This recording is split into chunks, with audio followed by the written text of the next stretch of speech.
సత్యవంతుడా మా యేసయ్యా, నీ పరిశుద్ధ పాదములకు వందనాలయా.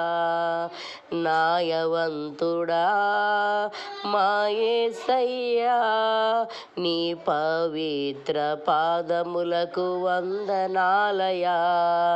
నీతిమంతుడా మా యేసయ్యా, నీ మహిమగల పాదములకు స్తోత్రాలయా.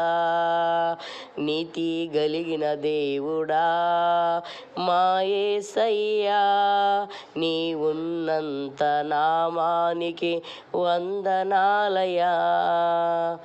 మహామహిమ కలిగిన నిజ దేవుడా మా యేసయ్యా, నీ మహిమగల పాదాలకు వందనాలయా.